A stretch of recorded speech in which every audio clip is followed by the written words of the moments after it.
بسم اللہ الرحمن الرحیم۔ محترم ناظرین السلام علیکم۔ میسج ٹی وی کے ساتھ عبدالمتین ایک بار پھر آپ کی خدمت میں حاضر ہے۔ ناظرین، اس سے پہلے ایک نشست ہم نے کی تھی آج سے غالباً کوئی 6-7 سال پہلے، حضرت معاویہ رضی اللہ تعالیٰ عنہ پر کیے جانے والے اعتراضات اور ان کے جوابات۔ اس کو بہت زیادہ پسند کیا گیا اور اس کے بعد سے ہماری بھی یہ خواہش تھی کہ ہم اس سلسلے کو مزید آگے بڑھائیں۔ الحمدللہ آج اس سلسلے کو ہم آگے بڑھا رہے ہیں، اور آج کی یہ نشست صحابہ کرام رضی اللہ تعالیٰ عنہم پر کیے جانے والے اعتراضات اور ان کے جوابات کے عنوان سے معاون ہے۔ اور اس نشست میں پہلی نشست کی طرح ہمارے ساتھ مولانا عبدالرؤف فاروقی صاحب موجود ہیں، اور ان کے ساتھ شیخ حافظ ابراہیم نقشبندی صاحب بھی موجود ہیں، اور یہ میرے ہاتھ میں جون کا شمارہ ہے مکالمہ بین المذاہب، جو مولانا عبدالرؤف فاروقی صاحب کی چیف ایڈیٹر ہیں اس کے، اور یہ خاص طور پر یہ شمارہ جو ہے یہ صحابہ کرام رضی اللہ تعالیٰ عنہ پر کیے جانے والے اعتراضات اور ان کے جوابات کے اوپر ہے، اور یہ بہت مقبول ہوا۔ اس کے اندر جو چیزیں مواد آیا، اس کو پاکستان بھر میں اور پاکستان سے باہر جہاں جہاں اردو لکھنے پڑھنے والے لوگ ہیں انہوں نے اس کو بہت زیادہ پسند کیا، اور اسی کو یہی ایک وجہ بنی آج کی اس نشست کو سامنے لے کر آنے کی۔ سب سے پہلے میں آپ دونوں حضرات کا مشکور ہوں، آپ دونوں نے وقت نکالا، تشریف لائے۔ سب سے پہلے ایک بنیادی سوال جو لوگوں کے ذہن میں آتا ہے، جو بھی اس نشست کو سنیں گے دیکھیں گے، کہ صحابہ کی فضیلت یہ تمام لوگوں کو بہرحال معلوم ہے۔ سوال یہ ہے کہ انبیاء تو معصوم ہیں، انبیاء کے علاوہ اہل سنت کا عقیدہ ہے کہ کوئی معصوم نہیں ہے، تو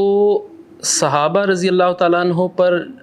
جو تاریخی طور پر یا حدیث میں جو چیزیں آتی ہیں، شکوک و شبہات بعض لوگوں کے ذہنوں میں پیدا ہوتے ہیں، تو کیا وجہ ہے کہ اہل سنت اس میں بہت زیادہ،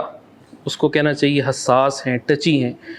صحابہ کی شخصیات ایسی تو نہیں ہے کہ معصوم ہیں، ان سے گناہ بھی ہو سکتے ہیں اور یہ سب کچھ ہو سکتا ہے، تو پھر اس حوالے سے اتنی حساسیت کیوں ہے؟ اور کیا کوئی عام آدمی جو سیرت کو پڑھتا ہے یا کچھ دیکھتا ہے اس کے ذہن میں اگر کوئی اشکالات آئیں تو وہ کیا گناہ کی بات ہے؟ نحمدہ ونصلی علی رسولہ الکریم، اما بعد، فاعوذ باللہ من الشیطان الرجیم، بسم اللہ الرحمن الرحیم۔ قال النبی صلی اللہ علیہ وسلم اکرموا اصحابی فانہم خیارکم۔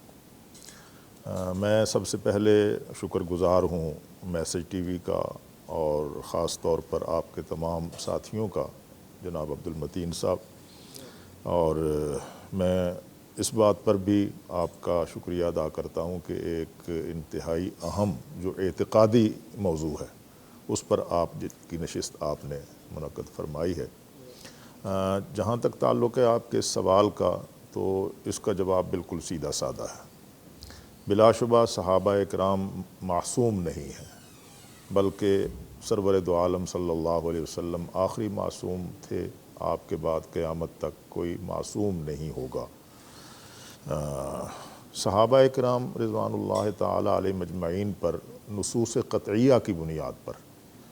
وہ نصوص قطعیہ قرآن مجید سے ہوں یا احادیث رسول سے، اس 14 صدیوں سے اہل اسلام 3 باتوں پر متفق ہیں کہ صحابہ کرام معیار حق ہیں۔ اس کے پیچھے قرآن مجید کی وہ آیت بھی موجود ہے کہ فَإِنْ آمَنُوا بِمِثْلِ مَا آمَنْتُمْ فَقَدِ اهْتَدَوْا۔ دوسری بات، اس بات پر متفق ہیں کہ صحابہ کرام امور شرعیت میں، شریعت کے احکام میں حجت ہیں۔ اور تیسرا یہ کہ صحابہ کرام تنقید سے بالاتر ہیں۔ تو یہ 3 جملے اگر سمجھ لیے جائیں تو میں سمجھتا ہوں کہ آپ کے سوال کا جواب جو ہے وہ بالکل آ جائے گا، اور اس کی وجہ یہ ہے کہ اس پر امت متفق چلی آ رہی ہے۔ جتنے بھی علم کلام کے ہمارے ائمہ گزرے ہیں اور انہوں نے عقائد پر کتابیں مرتب کی ہیں، علم کلام پہ انہوں نے بحث کی ہے، وہ بالآخر یہاں پہنچے ہیں کہ یہ 3 جملے صحابہ کرام کے بارے میں امت کا سرمایہ ہیں اور امت کا عقیدہ ہے۔ جب یہ عقیدہ بن جائے تو پھر بڑی واضح بات ہے کہ صحابہ کرام پر کسی قسم کی تنقید یا ان کے کردار پر کسی قسم کا شک و شبہ کرنا یہ ہرگز جائز نہیں۔ اور اس کی وجہ یہ ہے کہ بلا شبہ وہ معصوم نہیں تھے، لیکن وہ صحابہ اکرام نبی کریم صلی اللہ علیہ وسلم کے تربیت یافتہ ہیں، اور نگاہ نبوت میں یہ تاثیر ہے۔ مجلس الگ بات ہے، حضور کی مجلس میں بیٹھنا یہ ایک الگ بات ہے، لیکن نگاہ نبوت میں یہ تاثیر ہے۔ وہ جو علامہ اقبال مرحوم نے کہا تھا حضرت اسماعیل علیہ السلام اور حضرت ابراہیم علیہ السلام کے بارے میں کہ سکھائے کس نے اسماعیل کو آداب فرزندی، یہ فیضان نظر تھا یا کہ مکتب کی کرامت تھی؟ وہ حضرت ابراہیم اور حضرت اسماعیل کے بارے میں کہا، لیکن سرور دو عالم صلی اللہ علیہ وسلم تو تمام انبیاء میں سے سب سے اعلیٰ تربیت کے، اور اس کی وجہ یہ ہے کہ حضور صلی اللہ علیہ وسلم آخری نبی ہیں، تو آپ کے تربیت یافتہ جو ہوں گے، آپ کی مجلس میں بیٹھنے والے ہوں گے، وہ امت کے لیے ایک رہنما ہوں گے۔ تو اس لیے یہ بات تو اپنی جگہ پہ طے ہے کہ نبی کریم صلی اللہ علیہ وسلم کی نگاہ نبوت نے یہ تاثیر دکھائی کہ جو کوئی بھی آیا وہ ایمان اور تقوی کے اس معیار پر پہنچ گیا کہ جس معیار پہ بعد کا کوئی آدمی نہیں پہنچ سکتا۔ اس لیے قرآن مجید نے بڑا واضح لفظوں میں یہ کہہ دیا کہ الزمہم کلمۃ التقوی وکانوا احق بہا واہلہا، یہ سب صحابہ اکرام کے بارے میں۔ اور اس میں یہ ہے کہ حضرت ابو بکر صدیق رضی اللہ تعالیٰ عنہ سے لے کر آخری صحابی جس نے ایک لمحے کے لیے حضور کو دیکھا ہے، ان سب کے لیے یہ ہے کہ الزمہم کلمۃ التقوی وکانوا احق بہا واہلہا، اور یہ کہا کہ اولئک الذین امتحن اللہ قلوبہم للتقوی لہم مغفرۃ واجر عظیم۔ اس لیے میں سمجھتا ہوں کہ اس پہ تو کسی بحث کی ضرورت نہیں، نہ فضائل بیان کرنے کی ضرورت ہے، نہ بغض جو ہے اس کے لفظ پہ کسی قسم کی بحث کی ضرورت ہے۔ ایک تھوڑی سی میں اصلاح کر دینا چاہتا ہوں، آپ نے فرمایا اعتراضات، یہ اعتراضات نہیں ہیں، یہ الزامات ہیں۔ میں نے بھی اس میں الزامات کا لفظ استعمال کیا ہے کہ صحابہ اکرام رضوان اللہ تعالیٰ علیہ مجمعین پر الزام لگائے گئے، اور اس کی وجہ یہ ہے کہ کسی میں یہ جرأت تو تھی نہیں کہ وہ نبی کریم صلی اللہ علیہ وسلم پہ کوئی الزام لگاتا، اس لیے کہ امت ایک لفظ بھی، ایک لفظ کا ایک حرف بھی سننے کے لیے تیار نہیں ہے۔ اسلام یہ ہے، تو وہ سے سمجھتے تھے کہ نبی کریم صلی اللہ علیہ وسلم پر تو ہم کوئی بات نہیں کہہ سکتے، اور اگر کہیں بھی تو پھر امت اس کو برداشت نہیں کرے گی، تو جو پیغمبر دو عالم کی نبوت کے چشمدید گواہ ہیں ان پر الزامات لگائے جائیں تاکہ اسلام کی جو عمارت ہے اس کو کمزور کیا جائے۔ اصل مسئلہ صحابہ بھی نہیں ہے، اور اہل سنت اور اہل تشیع بھی نہیں ہے۔ میں یہ کہا کرتا ہوں کہ ہمارے ساتھ ان کا کوئی جھگڑا نہیں، جو صحابہ اکرام پر الزامات لگاتے، ان کا جھگڑا براہ راست نبوت سے ہے، ان کا جھگڑا براہ راست اللہ تبارک و تعالیٰ کے فیصلوں سے ہے۔ صحابہ اکرام رضوان اللہ تعالیٰ علیہ مجمعین ان کا ہدف، اصلی ہدف نہیں ہے، ٹھیک ہے۔ ان کا صحابہ اکرام کو کمزور دکھا کر، ان پر اس طرح کی باتیں کر کے وہ یہ چاہتے ہیں کہ چشمدید گواہ، یہ اصول ہے مانا ہوا کہ اگر کسی واقعے کے چشمدید گواہ کو مجروح قرار دے دیا جائے تو اس واقعے کی حقیقت ختم ہو جاتی ہے، اس واقعے پر یقین ختم ہو جاتا ہے۔ تو اسلام ایک حقیقت ہے، اس پر یقین یہ امت کو قیامت تک کے لیے رکھنا ہے۔ صحابہ اکرام کو اگر مجروح قرار دے دیا جائے تو پھر وہ اسلام پر جو ہے، وہ اسلام جو قرآن مجید کا نزول ہے، یہ صحابہ اکرام کے سامنے ہوا۔ حضور صلی اللہ علیہ وسلم کی معجزانہ شخصیت انہوں نے دیکھی کہ سر کے بالوں سے لے کر پاؤں کی انگلیوں تک ایک سراپا ہے جو اعجاز ہے، تو دیکھا، اس کی بنیاد پر وہ یہ کہتے تھے کہ ہم اب جب یہ صحابہ اکرام کو، یہی وجہ ہے کہ امام المحدثین امام ابو زرع رحمۃ اللہ علیہ نے ایک جملہ کہا ہے، وہ جملہ بہت اعلیٰ ہے اور امت اس پر وہ یہ ہے کہ اذا رأیتم الرجل ینتقص احدا من اصحاب رسول اللہ صلی اللہ علیہ وسلم فاعلم انہ زندیق، جب تم کسی آدمی کو دیکھو کہ وہ صحابہ اکرام میں سے کسی پر بھی تنقید نہیں کر رہا تھا، تبرہ نہیں کرتا، گالی نہیں دیتا اس کے، بلکہ ینتقص، اس کی وہ جو شان ہے اللہ تبارک پتہ اس میں کچھ کمی کرتا ہے، ینتقص احد من، تو فعلم انہ زندیق، تم جان لو کہ وہ زندیق ہے۔ کیوں؟ آگے اس کی دلیل، لأن النبوۃ عندنا حق والقرآن عندنا حق، قرآن ہمارے نزدیک حق ہے، رسول اللہ کی رسالت ہمارے نزدیک حق ہے، اور یہ سب لوگ ان کے چشمدید گواہ ہیں۔ جب ان کی تنقیص کی جائے گی، ان کی شان کم کی جائے گی، تو یہ کہا جائے گا کہ گویا جس کو یہ دیکھ کر کہتے تھے کہ یہ اسلام ہے اور یہ قرآن ہے، جبریل آتا تھا اور قرآن وحی نازل ہوتی تھی اور یہ تو وہ اس میں شکوک و شبہات پیدا ہو جائیں گے۔ اور یہ فرمایا آخر میں کہ اس لیے ہم صحابہ کرام پہ کسی قسم کی کوئی تنقیص گوارا نہیں کرتے، کیونکہ صحابہ کرام پر تنقیص گوارا کرنے کا مطلب یہ ہے کہ ہم اسلام کی ساری عمارت جو ایک تاج محل ہے، ایک وہ جو ہے اس کو ہم زمین بوس کرنا چاہتے ہیں، اور اس کے لیے ہم قطعی طور پر تیار نہیں۔ بالکل صحیح۔ اس کا تحقیقی جواب تو حضرت فاروقی صاحب نے دے دیا،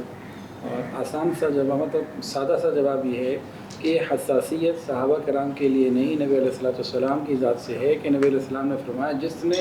صحابہ سے محبت کی اس نے مجھ سے محبت کی، جس نے صحابہ سے بغض رکھا اس نے مجھ سے بغض رکھا، اصل ذات نبی علیہ السلام کی بات۔ بالکل صحیح۔ تو ہم بھی صحابہ کے ذریعے نبی علیہ السلام تک ہی پہنچتے ہیں، تو یہ صحابہ کی حساسیت نبی علیہ السلام کی محبت کی دلیل ہے۔ بلکہ اس میں اگر میں اضافہ کر دوں نا، حضرت نے بہت اچھی رہنمائی فرمائی، اللہ تبارک و تعالیٰ ان کی زندگی میں برکت فرمائے۔ حضور نے تو اس کو آخر تک بیان کیا کہ جو صحابہ سے محبت کرتا ہے وہ مجھ سے محبت کرتا ہے، جو صحابہ سے بغض رکھتا ہے وہ مجھ سے بغض رکھتا ہے، اور یہ کہا کہ جو صحابہ کو گالی دیتا ہے وہ مجھے گالی دیتا ہے، اور جو مجھے گالی دیتا ہے وہ اللہ کو گالی دیتا ہے، اور جو اللہ کو گالی دیتا ہے اللہ خود سے خود ہی نمٹ لے گا۔ یہ حضور نے تو آخر تک جو ہے یہ معاملہ ہی صاف کر دیا ہے۔ اور اس میں صحابہ اکرام رضوان اللہ تعالی علیہ مجمعین کی جماعت صحابہ میں ہم کسی کو اس جماعت سے الگ نہیں کر سکتے۔ میں تو یہ واضح طور پر اپنے ایمان اور عقیدے، اور اس ایمان اور عقیدے کی بنیاد پر جو امام طحاوی نے بیان کیا، جو ہماری شرح عقائد جو ہے عقائد نصفی میں بیان ہے، اس کی بنیاد پر میں یہ بات کہتا ہوں کہ حضرت ابو بکر صدیق رضی اللہ تعالیٰ عنہ سے لے کر حضرت وحشی ابن حرب تک، اس کی وجہ یہ ہے کہ الاسلام یہدم ما کان قبلہ، اسلام ایک ایسی چیز ہے کہ وہ اسلام قبول کرنے سے پہلے جو کچھ بھی تھا وہ ختم ہو گیا۔ تو حضرت ابو بکر سے لے کر حضرت وحشی ابن حرب رضی اللہ تعالی عنہما تک جتنے بھی صحابہ ہیں وہ سب معیار حق ہیں، وہ سب دین اور شریعت کے معاملے میں حجت ہیں۔ اور میں اس کی تشریح حجت کرنے کا کہ حضور نے کو تو ہم نے نہیں دیکھا، اس کی یہ چشم دی، تو جو عمل صحابی کرتا ہے وہ عمل امت کے لیے حجت ہے کہ یہی عمل کرنا حضور۔ اور تیسری بات جو ہے کہ وہ تنقید سے بالاتر ہیں۔ اور اگر آپ مجھے اجازت دیں، آپ کا جو وقت ہے وہ اس کی اجازت دیتا ہو، تو میں یہ بھی کہہ دینا چاہتا ہوں کہ ہم کہتے ہیں حدیث رسول۔ حضرت تشریف فرما ہے، میں تو ایک طالب علم آدمی ہوں،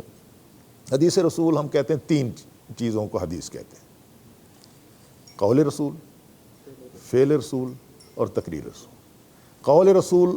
کس نے بیان کیا؟ صحابی نے۔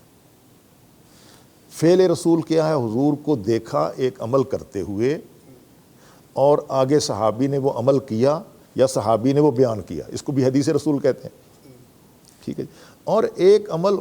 نبی کریم صلی اللہ علیہ وسلم کے سامنے ایک صحابی نے کیا اور حضور نے اس پہ خاموشی اختیار کر دی، تو یہ بھی حدیث ہے۔ تو حدیث کے جو تینوں شعبے ہیں، یعنی تینوں تعریفیں جو ہیں وہ آ کر صحابہ پہ رکتی ہیں۔ اور اگر صحابہ اکرام رضوان اللہ تعالی علیہ مجمعین کو عدل کے اعتبار سے، امانت کے اعتبار سے مجروح قرار دے دیا جائے تو پھر گویا حدیث بھی نہیں رہتی، اور حدیث نہ رہے تو پھر قرآن بھی نہیں رہتا۔ یہ بات کہاں تک پہنچ جاتی ہے؟ جیسا میں نے عرض کیا کہ حضور نے فرمایا کہ پھر وہ تو یہ بات اللہ تعالیٰ تک پہنچتی ہے کہ اللہ نے مجھے منتخب کیا، اللہ نے میرے مجلس کے لیے، میرے صحبت کے لیے ان صحابہ کو منتخب کیا، تو اللہ کے انتخاب پر اعتراض آئے گا۔ وہ میں اگر ایک چھوٹی سی اجازت دیں تو حضرت عبداللہ ابن مسعود رضی اللہ تعالیٰ عنہ سے جو جملے منقول ہیں اور وہ مستدرک حاکم میں موجود ہیں، اس میں یہی کہا کہ اختارہم اللہ لصحبت نبیہ ولاقامت دینہ۔ یہ صحابہ وہ ہیں کہ اللہ تبارک و تعالیٰ نے ان کو اپنے نبی کی صحبت کے لیے اور پوری دنیا میں روئے زمین پر دین کی اقامت کے لیے خود چنا ہے، یہ خود نہیں آئے۔ دیکھیں نا، مکہ معظمہ ہے، ابو لہب نہیں آ سکا، ابو جہل نہیں آ سکا، بڑے بڑے ہاشمی قریشی موجود تھے، نہیں آ سکے، وہ بلال حبشی آ گئے ہیں، وہ سلمان فارسی آ گئے ہیں، کہاں کہاں سے آئے ہیں۔ تو اللہ تبارک و تعالیٰ کھینچ کر اس وقت کی پوری انسانی آبادی میں سے جو نبی کی صحبت کے لیے مناسب تھا، موزوں تھا، اللہ تبارک و تعالیٰ اس کو کھینچ کر لے آئے اور حضور کی صحبت میں لا کر بٹھا دی۔ اس کے بعد کوئی بات رہتی نہیں۔ لیکن ایک آدمی جو سیرت کا مطالعہ کرتا ہے، میں تاریخ کی بات تو نہیں کرتا، تاریخ میں تو بہت سارے ایسے واقعات ہیں جس کو ہم یہ کہتے ہیں کہ وہ صحیح بھی ہو سکتے ہیں، غلط بھی ہو سکتے ہیں، لیکن اس کے باوجود سیرت کی کتب میں بھی بہت سے مستند واقعات بھی ہمیں ایسے ملتے ہیں جن میں پڑھنے والے کے ذہن میں خود بخود شکوک و شبہات جنم لیتے ہیں۔ میں ایک سمپل سی بات کروں گا، اکثر جب صحابہ کرام پر تنقید یا اعتراض یا الزامات لگائے جاتے ہیں تو اس کے لیے جو چیز بنیاد کے طور پر رکھی جاتی ہے وہ اس طرح کے واقعات ہیں کہ کسی نے کلمہ پڑھا، وہ بن گئے صحابی، اور بعد میں وہ اگر اسلام چھوڑ گئے، جیسے نبی صلی اللہ علیہ وسلم کے اس دنیا کے جانے کے بعد بہت سارے لوگ جنہوں نے منکرین زکوٰۃ جن کو کہتے ہیں، تو عام لوگ تو کہتے ہیں کہ یہ بھی تو صحابہ ہی تھے، نبی صلی اللہ علیہ وسلم جب تک زندہ تھے تو یہ بھی، ان کو بھی صحابہ ہی کہا جاتا تھا۔ نبی صلی اللہ علیہ وسلم کی وفات کے بعد اب حضرت ابو بکر رضی اللہ تعالیٰ عنہ ان کے خلاف جہاد کر رہے ہیں اور ان کو قتال کہہ رہے ہیں، تو یہ کیٹیگری اور اس کے علاوہ اور بہت سارے لوگ، مسجد زرار جنہوں نے بنائی تھی اور اس طرح کے بہت سارے واقعات ملتے ہیں، تو لوگ یہ کہتے ہیں کہ جب آپ صحابہ کو اتنا مقدس بنا کر پیش کر، یہ میں ان لوگوں کے اعتراض آپ کے سامنے، اتنا اگر مقدس بنا کر پیش کرتے ہیں تو ان لوگوں کو آپ کس کیٹیگری میں شامل کریں گے؟ صحابہ کرام کو ہم مقدس بنا کر پیش نہیں کرتے، اللہ تعالیٰ نے اور اللہ کے رسول نے ان کو مقدس بنا کر ہمارے سامنے رکھ دیا ہے۔ جہاں تک تعلق ہے اس بات کا، دیکھیے جب تک قرآن اتر رہا تھا، نازل ہو رہا تھا، نبی کریم صلی اللہ علیہ وسلم موجود تھے، اس وقت تک کوئی ایک لمحہ بھی کسی کو ایسے نہیں رہنے دیا گیا۔ آیات نازل ہوئیں سورہ توبہ میں، المومنون والمومنات، المنافقون والمنافقات، یہ آیات نازل۔ حضور سرور دو عالم صلی اللہ علیہ وسلم نے، وہ آپ کو یاد ہوگا اور سب کو یاد ہونا چاہیے کہ ان کو باقاعدہ یہ مجالس میں بیٹھا کرتے تھے، منافقین جن کو کہتے ہیں۔ پھر ایک وقت آیا کہ حضور صلی اللہ علیہ وسلم نے نام لے لے کر یہ کہا کہ کم یا فلان فإنک منافق، تم اٹھو ہماری مجلس سے چلے جاؤ اس لیے کہ تم منافق ہو۔ ٹھیک ہے جی، یہ تو ساتھ ساتھ ہوتا رہا ہے، قرآن مجید نازل ہو کر۔ البتہ جہاں تک آپ نے ارشاد فرمایا سوال میں کہ یہ سیرت میں کچھ واقعات آتے ہیں، دیکھیے صحابہ کرام کے بارے میں جب بھی کبھی کوئی شبہ صحابہ کی زندگی میں حضور صلی اللہ علیہ وسلم کی حیات طیبہ میں سامنے آیا، اللہ تبارک و تعالیٰ نے قرآن کے مجید کی آیت نازل کر کے ان کے بارے میں وضاحت کر دی کہ یہ کیا ہے۔ مثلا ام المومنین سیدہ عائشہ صدیقہ رضی اللہ تعالیٰ عنہ پر تہمت لگی، تہمت لگانے والے واضح تھے، تو اللہ تبارک و تعالیٰ نے رہنے نہیں دیا۔ یہ ٹھیک ہے کہ ایک آزمائش تھی، ایک مہینہ تک چلی ہے، لیکن پھر اللہ نے قرآن مجید کی آیات نازل فرما دی، اور آیات نازل فرما کے وہ جو تہمت تھی اس کا صفایہ پیش کر دیا اور کہا کہ نہیں، ایسا نہیں ہو سکتا، ٹھیک ہے، ایسا ہے ہی نہیں۔ اسی طرح یہ جو حضور سرور دو عالم صلی اللہ علیہ وسلم پر ایمان لائے ہیں صحابہ کرام فتح مکہ کے فوراً بعد یا فتح مکہ کے دن، اور حضور نے ان کے بارے میں فرمایا کہ اذهبوا انتم الطلقاء، ٹھیک ہے جی، یہ کہا گیا کہ یہ مکہ فتح ہونے سے پہلے اسلام لائے تھے، جہاد میں رہے، یہ مکہ فتح ہونے کے بعد آئے، تو لوگوں نے اس کو بھی اپنی اس بغض کی بنیاد پر مسئلہ بنایا۔ اللہ تبارک و تعالیٰ نے قرآن مجید میں یہ واضح کر دیا کہ لا یستوی منکم من انفق من قبل الفتح وقاتل، یہ برابر نہیں ہو سکتے جو فتح مکہ سے پہلے ایمان لائے اور انہوں نے قتال کیا، اولئک اعظم درجۃ من الذین آمنوا وانفقوا، جو فتح مکہ کے بعد ایمان لائے ہیں وہ ان کا درجہ پہلے والوں کا اونچا ہے۔ لیکن یہ فرمایا کہ اللہ تبارک و تعالیٰ نے یہ فرما دیا کہ ان سب کے لیے وعد اللہ الحسنہ، یہ سب جنتی ہیں، یہ سب معیار حق ہیں، یہ سب تنقید سے بالا تر ہیں۔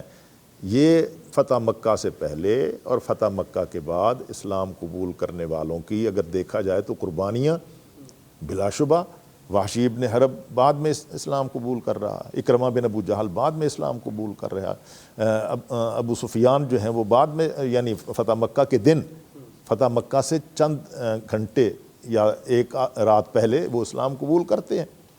لیکن اللہ تبارک و تعالیٰ نے تو یہ فرما دیا کہ بلا شبہ لا یستوی منکم من انفق، یہ برابر نہیں ہے، لیکن اتنی بات یہ ہے کہ کلم وعد اللہ الحسنی، وہ فتح مکہ سے پہلے کے ہوں یا فتح مکہ کے بعد ہوں، نبی کریم صلی اللہ علیہ وسلم کی حیات طیبہ کے آخری لمحے تک جن کو صحابی ہونا ہے، ان سب کے لیے اللہ تعالیٰ کی طرف سے جنت کا وعدہ ہے۔ اور میں ایک بات اور تھوڑی سی اضافہ کر دیتا ہوں حضرت کی موجودگی میں،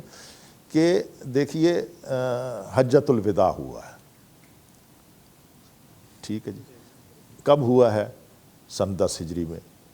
تو کتنے صحابہ اکرام تھے؟ 1.5 لاکھ کے قریب، اور ان میں وہ لوگ بھی تھے جو ابھی یہاں موجود نہیں تھے، یعنی وہ بھی تھے، یہ سب تو نہیں آگے عرفات میں۔ تو اللہ تبارک و تعالیٰ نے ان پر جو، چلیے یہی کہیے کہ میدان عرفات میں جو تھے، تو اللہ تبارک و تعالیٰ نے کیا کہا؟ الیوم اکملت لکم دینکم واتممت علیکم نعمتی ورضیت لکم الاسلام دینا۔ یعنی اس سے پہلے دین کی نسبت اللہ اپنی طرف کرتے ہیں، اس سے پہلے دین کی نسبت حضور صلی اللہ علیہ وسلم کی طرف، لکم دینکم ولی دین۔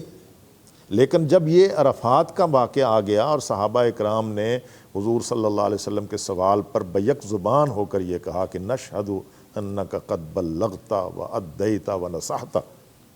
یہ 3 جملے کہے صحابہ اکرام نے، اور حضور صلی اللہ علیہ وسلم نے پھر یوں کہا اللہم اشہد اللہم اشہد اللہم اشہد 3 دفعہ۔ تو اللہ تبارک و تعالیٰ نے 3 ہی جملے نازل فرمائے، اور اب دین کی نسبت اس جگہ پر اللہ نے نہ اپنی طرف کی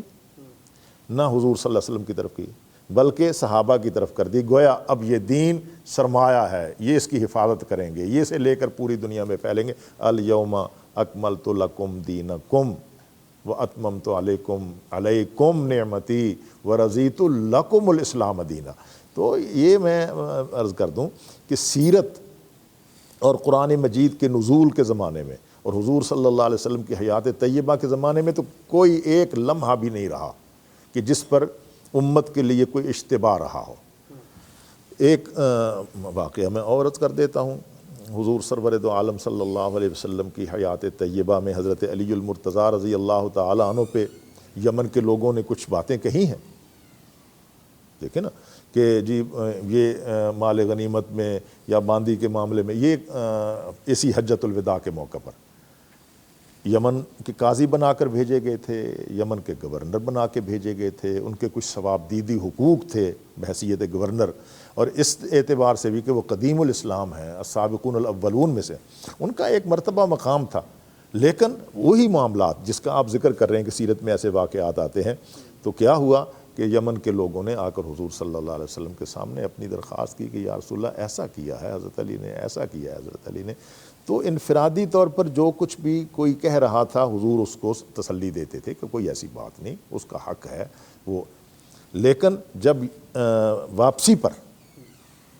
اس دو راہ پر پہنچے ہیں کہ جہاں سے مدینہ کے لوگ مدینہ کی طرف چلے جائیں گے، یمن کے لوگ اپنے طرف چلے جائیں گے، پھر حضور صلی اللہ علیہ وسلم تاکہ کسی صحابی، یہ جو یمن کے لوگ ہیں، ان کے بارے میں کسی عظیم صحابی کے بارے میں کوئی ذہن میں شبہ نہ رہے، کوئی ایک لفظ بھی نہ رہے، ایک احساس بھی نہ۔ حضور نے وہاں خطبہ دیا، وہ جس خطبے کو بنیاد بنا کر یہ کہتے ہیں، کچھ لوگ کہتے ہیں جی کہ یہ جو ہے حضرت علی رضی اللہ تعالیٰ عنہ کی امامت اور خلافت کا خطبہ تھا، حالانکہ حضرت علی نے، حضرت حسن نے، حضرت حسین نے، سیدہ فاطمہ نے، اس پورے خاندان نے کبھی یہ نہیں کہا کہ فیصلہ تو ہو چکا ہے غدیر خم میں، کبھی کسی نے دعویٰ نہیں کیا۔ بلکہ میں یہ کہتا ہوں کہ اس پوری لڑی میں یہ جو کہتے ہیں نا جی کہ 12 امام ہیں، ان میں سے 11 ہو گئے، 12ویں جو ہیں وہ غائب ہیں، تو اس پوری لڑی میں حضرت علی رضی اللہ تعالیٰ عنہ کے بعد حضرت حسن، حضرت حسین، حضرت زین العابدین، محمد باقر، جعفر صادق، اور پھر یہ سب حضرات جو ہیں، یعنی حسن عسکری تک، یہ تو ہے نا جی کہ حقیقت ایک شخصیتیں ہیں، وہ ایک خاندان ہے۔ حضرت حسن عسکری رحمۃ اللہ علیہ تک کسی ایک شخص نے بھی کبھی یہ نہیں کہا کہ حضرت علی رضی اللہ تعالی عنہ کی خلافت کا فیصلہ ہو گیا تھا غدیر خم میں، کہ جس کی بنیاد پر ہم حضرت ابو بکر سے یا حضرت عمر سے یا صحابہ اکرام سے اختلاف رکھتے ہیں، کوئی ایک جملہ کوئی ثابت کرے، ٹھیک ہے جی۔ تو حضور صلی اللہ علیہ وسلم نے گویا اس غدیر خم میں جو خطبہ دیا اس میں یہی فرمایا کہ من کنت مولا فعلی مولا۔ پہلے پوچھا کہ کیا تم مانتے ہو، تم جانتے ہو کہ میں تم سب سے بہتر ہوں، میرا حق تم پہ سب سے زیادہ ہے؟ تو اصل میں حق یہ بتانا چاہتے تھے کہ میرے ساتھ اس تعلق کی بنیاد پر کہ وہ میرے داماد بھی ہیں، میرے چچا زاد بھائی بھی ہیں، میری ہی صحبت میں انہوں نے پرورش پائی ہے، 8 سال کی عمر سے وہ میرے پاس رہے ہیں، اور پھر قدیم الاسلام ہے، اور پھر میں نے ان کو قاضی اور گورنر بنا کے بھیجا، یہ میرا اعتماد ہے۔ اس لیے ان کو کچھ حقوق ہیں، جیسے پوری دنیا میں مانا گیا ہے کہ یہ جو وزرائے اعظم ہیں یا صدر ہیں ان کے کچھ ثوابدیدی اختیارات ہوتے ہیں، فنڈز بھی ان کے پاس ثوابدیدی ہوتے ہیں، تو بھئی بحیثیت گورنر، بحیثیت داماد، بحیثیت قاضی اس کے کچھ ثوابدیدی حقوق تھے۔ اگر ان حقوق کو اس نے اختیار کیا، اول تو کرتا ہی نہیں ہے یہ۔ ہمارے صحابہ اکرام رضوان اللہ تعالیٰ علیہ مجمعین نے تو اپنی مراعات لی نہیں، ثوابدیدی اختیارات جو تھے بحیثیت امیر المومنین کے بھی نہ حضرت عثمان نے نہ حضرت علی نے لیے ہی نہیں، لیکن اگر لیا ہے تو اس پہ بھی کسی کو اعتراض نہیں ہونا چاہیے۔ تو یہ بات جو ہے ذہن میں رکھنی چاہیے ہر کسی کو کہ جب تک قرآن نازل ہو رہا تھا قرآن صفائی دیتا رہا، حضور صلی اللہ علیہ وسلم موجود تھے تو صحابہ اکرام کوئی ایسی بات آئی ہے تو حضور صلی اللہ علیہ وسلم صفائی پیش کرتے رہے، اور پھر آخر میں یہ کہہ دیا کہ رضی اللہ عنہم ورضون، یہ سب کے سب جو صحابہ اکرام ہیں وہ اس درجے کے ہیں۔ تو میں نہیں سمجھتا کہ یہ کوئی ایسا موضوع ہے کہ جس موضوع پر آمنے سامنے بیٹھ کر گفتگو کی جائے تو کسی کو جو ہے صحابہ اکرام پہ کوئی بات کہنے کی جرت ہو یا وہ یہ کر سکے، ایسا نہیں ہے۔ اللہ تبارک و تعالیٰ کا نظام تھا، اللہ نے یہ صحابہ دینے تھے قیامت تک امت کے لیے ایک نمونے کے طور پر، یہ نمونہ بنائے۔ تو نمونہ جو ہے وہ ہمیشہ آپ دیکھ لیں، جو چیز بھی نمونے کے طور پر بنائی گئی ہے تو وہ نمونہ اس میں کوئی ہوتا نہیں، تو یہ نمونہ ہے۔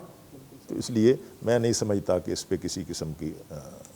گفتگو کی ضرورت رہ گئی۔ حضرت اس میں آپ بھی کچھ بتائیں، جو ابھی حضرت نے گفتگو کی ہے اور بتایا کہ نبی صلی اللہ علیہ وسلم کے دور میں جس طرح صحابہ پر اعتراضات ہوئے، تو پہلی بات تو یہ کہ اللہ تعالیٰ خود اس کے جوابات دیتے رہے، پھر نبی صلی اللہ علیہ وسلم نے خود ان کے جوابات دیے۔ اس میں اگر آپ کوئی چیز ایڈ کرنا چاہیں تو اس میں حضرت عمر فاروق رضی اللہ عنہ کا ایک واقعہ بڑا معروف ہے کہ ایک یہودی اور ایک منافق دونوں میں آپس میں کوئی جھگڑا ہوا، اور منافق کہتا تھا یہودیوں کے سردار کے پاس معاملہ لے کے چلیں گے، فیصلہ وہ کرے گا، یہودی کہتا تھا نہیں، نبی علیہ السلام کے پاس جائیں گے، کیونکہ دونوں کو پتہ تھا کہ کیا ہونا ہے، اندازہ تھا۔ بہرحال یہودی غالب آ گیا اور یہ دونوں نبی علیہ السلام کے پاس آ گئے۔ نبی علیہ السلام نے یہودی کے حق میں فیصلہ دے دیا، اور جو منافق جو تھا بظاہر مومن تھا، اندر منافق تھا، تو اس کے خلاف فیصلہ دے دیا۔ اب یہ باہر نکل کے پھر آپس کے اندر بے چینی، تو اس منافق نے کہا کہ صدیق اکبر کے پاس چلتے ہیں رضی اللہ عنہ۔ اب وہ آگے اور پتہ لگا انہوں نے بھی نبی علیہ السلام کے فیصلے کی توثیق کی، اب یہ پھر آگے چلے گئے۔ اب منافق کے دل میں خیال آیا کہ نبی علیہ السلام بھی نرم ہیں، صدیق اکبر بھی نرم ہیں، حضرت عمر تو یہودیوں کے خلاف سننا برداشت نہ کریں، وہ تو اس کی گردن ہی اڑا دیں، اور کیسے ہو سکتا ہے کہ یہودی کے حق میں وہ فیصلہ دیں۔ اس نے کہا جی اب ادھر چل رہے ہیں، پھر اس یہودی نے کہا فیصلہ ختم ہو گیا کہ نہیں چلو، اور وہ چل پڑے۔ حضرت عمر کے پاس معاملہ ہے، انہیں پتہ لگا کہ دربار رسالت سے ہو کر ہے، اچھا ٹھہرو میں آتا ہوں۔ اندر گئے، تلوار نکالی، اس کی گردن اڑا دی سیدھا، کہ جس نے نبی علیہ السلام کے فیصلے کے اوپر اپیل کی تو عمر کا فیصلہ ہے کہ اس کی گردن اترے گی۔ بالکل صحیح۔ اب کیا ہوا، ابھی تک نہیں معلوم کہ یہ منافق ہے، ابھی تک تو یہ مومن ہے، چھپا ہوا ہے، اور اس کے گھر والوں نے نبی علیہ السلام کے خلاف، اور نعوذ باللہ اس کے گھر والوں نے حضرت عمر کے خلاف نبی علیہ السلام کے پاس مقدمہ پیش کر دیا، تاوان کا، دیت کا اور قصاص کا، جو بھی مطلب کہ یہ ہونا چاہیے۔ تو ظاہری طور پہ تو مومن تھا۔ اب قرآن اترا جس پہ اللہ رب العزت نے حضرت عمر فاروق رضی اللہ عنہ کے اس عمل کی باقاعدہ تائید کی اور بتا دیا گیا کہ وہ منافق ہے۔ صحیح۔ تو نبی علیہ السلام کی زندگی میں تو اس طرح اللہ تعالیٰ کی طرف سے صحابہ کی تائید میں کتنی چیزیں آتی رہیں۔ صحیح۔ تو حضرت جو میرا سوال تھا آپ نے اس کا ایک حصہ تو آپ نے جواب دے دیا، دوسرا حصہ ایک تو یہ کہ نبی صلی اللہ علیہ وسلم کے اس دنیا سے جانے کے بعد اور زندگی میں جس طرح ابھی حضرت نے جو واقعہ بیان کیا، اب اس میں جو شخص ہے جس کو ابھی ہم منافق کہہ رہے ہیں اس کو آیت آنے کے بعد، جی آیت آنے سے پہلے اسٹیٹس کلیئر نہیں تھا۔ جی، تو اس طرح کے جو لوگ تھے ان کو آج کے دور میں جب تک وہ ظاہر نہیں ہوئے ان کا سٹیٹس کیا تھا، اور جو دنیا سے نبی صلی اللہ علیہ وسلم چلے گئے اس کے بعد جو لوگ اسلام چھوڑ گئے، تو لوگوں کا کلیم اہل تشیع کا اور بعض لوگ جو صحابہ پہ اعتراض کرتے ہیں وہ یہ کہتے ہیں یہ سب بھی تو صحابہ ہی تھے جنہوں نے بعد میں اسلام چھوڑ دیا۔ میں اس سلسلے میں جی ایک بات عرض کرنا چاہتا ہوں، وہ یہ ہے کہ نبی کریم صلی اللہ علیہ وسلم کی حیات طیبہ میں تو جو کچھ ہوتا رہا، میں نے پہلے عرض کیا کہ اللہ تبارک و تعالیٰ قرآن نازل کر دیتے تھے، نبی کریم اس کی وضاحت فرما دیتے تھے، اور ان کے بارے میں کہہ دیا گیا کہ یہ منافق ہیں، انہیں مومن کہا ہی نہیں گیا، انہیں مومن کہا ہی نہیں گیا۔ جنہوں نے مسجد ضرار بنائی، ٹھیک ہے جی، یا جنہوں نے حضور صلی اللہ علیہ وسلم کے اہلیہ پر تہمت لگائی، اور اسی طرح حضور صلی اللہ علیہ وسلم کے بارے میں یہ کہا کہ لئن رجعنا الی المدینۃ لیخرجن الاعز منها الاذل، یہ باتیں جنہوں نے کہی ہیں اللہ تبارک و تعالیٰ نے ان کے لیے لفظ مومن استعمال ہی نہیں کیا، اور حضور صلی اللہ علیہ وسلم نے بھی ان کے لیے لفظ مومن استعمال نہیں کیا اور اپنا صحابی نہیں کہا۔ اور پھر اس کے بعد یہ ہے کہ جب یہ بات طے ہو گئی کہ منافقین کو نکال دیا گیا، منافقین کو مجالس سے اٹھا دیا گیا، ان کے بالے واضح کر دیا گیا، اب رہ گئے ایمان والے، اب رہ گئے صحابہ اکرام۔ ان صحابہ اکرام پر تنقید کا کوئی جواز نہیں ہے کسی کے پاس، صحابہ اکرام پر، اور اس کی وجہ یہ ہے کہ یہ پوری عمارت ان صحابہ اکرام کے کندھوں پہ کھڑی ہے، اور حضور صلی اللہ علیہ وسلم نے ان کا ایمان واضح کر دیا۔ یہ ایک مرض ہے جس کو اللہ تبارک و تعالیٰ نے قرآن مجید میں کہا کہ یہ مرض ہے، فی قلوبہم مرض فزادہم اللہ مرضا ولہم عذاب علیم۔ صحابہ اکرام کے بارے میں منفی گفتگو کرنے کا ایک مرض ہے، اور وہ مرض دن بدن بڑھتا رہتا ہے، ابلیس اس مرض میں اضافہ کرتا ہے۔ وہ لوگ ہیں جو صحابہ اکرام کے بارے میں اس طرح کی گفتگو کرتے ہیں، ورنہ یہ کہ میں ایک بڑی واضح بات، قرآن مجید میں بڑا ایک مسئلہ واضح ہے، اس پہ بھی یہ لوگ کہتے ہیں، وہ یہ ہے کہ سورہ جمعہ کے آخر میں یہ آیا ہے کہ اذا قضیت الصلاۃ فانتشروا فی الارض وابتغوا من فضل اللہ واذکروا اللہ کثیرا لعلکم تفلحون واذا رأوا تجارۃ او لہوا انفضوا الیہا وترکوک قائما۔ یہ ایک بڑا اہم پوائنٹ ہے کہ صحابہ اکرام جمعے کا دن تھا، حضور کے پاس بیٹھے ہوئے تھے، باہر ڈھول بجا یا کسی کوئی قافلہ آیا تجارتی تو لوگ اٹھ کر چلے گئے اور خرید و فروخت کرنے کے لیے، تو اللہ تبارک و تعالیٰ نے یہ کہا کہ اذا رأوا تجارۃ او لہوا انفضوا الیہا وترکوک قائما۔ یہ اس کو بنیاد بنا کے بھی کچھ لوگ اعتراض، دیکھیں جی صحابہ ہی تھے نا، وہ چلے گئے، لیکن آپ اندازہ کریں اللہ تبارک و تعالیٰ کے کلام معجز کا، اعجاز کا، کہ اس سے پہلے یا ایھا الذین آمنوا کا لفظ آ رہا ہے، اذا نودی للصلاۃ من یوم الجمعۃ فاسعوا الی ذکر اللہ، امر آ رہا ہے الی ذکر وذروا البیع، اذا قضیت الصلاۃ فانتشروا فی الارض وابتغوا، یہ آ رہا ہے۔ لیکن جب یہ آخری آیت ہے تو کہا اذا رأوا تجارۃ او لہوا انفضوا، ایمان والوں کو اور صحابہ اکرام کو مخاطب، اذا رأوا، کچھ لوگ ایسے ہیں کہ جنہوں نے دیکھا لہو اور تجارت تو انفضوا الیہا، تو اسلوب بدل گیا۔ یہ جو قرآن مجید کو سمجھنے والے اور سمجھانے والے لوگ ہیں وہ قرآن مجید کے اسلوب سے بتائیں گے کہ اللہ تبارک و تعالیٰ نے ایمان والوں کے لیے کہا کیا، اور اگلے ہی لمحے جو کہا ایمان والوں کے سے علاوہ منافقین کے لیے یا عام لوگوں کے لیے، تو وہ کیا تھا؟ تو اللہ تبارک و تعالیٰ نے یہاں اسلوب بدل دیا، یا ایھا الذین آمنوا مخاطب کر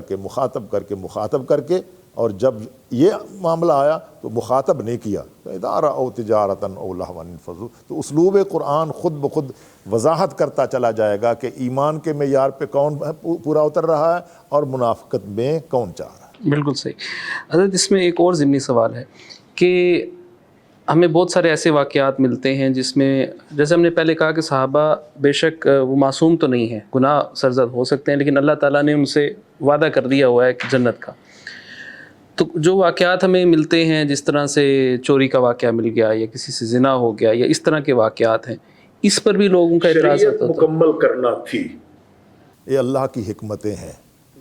اللہ کی حکمتیں ہیں، شریعت کے قوانین کو مکمل کرنا تھا۔ آپ دیکھیں کہ خود نبی کریم صلی اللہ علیہ وسلم نے ایک دفعہ نماز پڑھائی ہے اور نماز میں رکعتیں بھول گئے ہیں، تو صحابہ نے کہا کہ یا رسول اللہ قصرت الصلاۃ ام نسیت، نماز کم کر دی گئی ہے آج یا آپ بھول گئے ہیں؟ تو کیا ہوا ہے؟ یہ اللہ تبارک و تعالیٰ کی حکمت تھی کہ مسائل سامنے آئیں، احکام سامنے آئیں، احکام سامنے آئیں۔ اللہ تبارک و تعالیٰ اپنی اس حکمت کے مطابق انہی صحابہ اکرام سے کچھ ایسے عمل کراتے ہیں کہ شریعت کا قانون سامنے آئے، نفاذ ہو، اور پھر آنے والی امت جو ہے اس کے لیے وہ شریعت کے قوانین کے نفاذ کا نظام جو ہے وہ قائم۔ یہ اللہ کی حکمت ہے۔ اس لیے دیکھیں حضور سرور دو عالم صلی اللہ علیہ وسلم سے زیادہ تو نماز کو یاد رکھنے والا کوئی نہیں ہو سکتا نا۔ تو جب حضور سے یہ کروایا گیا ہے تو صحابہ اکرام سے بھی اس لیے کرایا ہے۔ یہ صحابہ اکرام نے جان بوجھ کر، ایک بات میں اس میں امت نے یہ بھی بات کہی ہے کہ گناہ کس کو کہتے ہیں،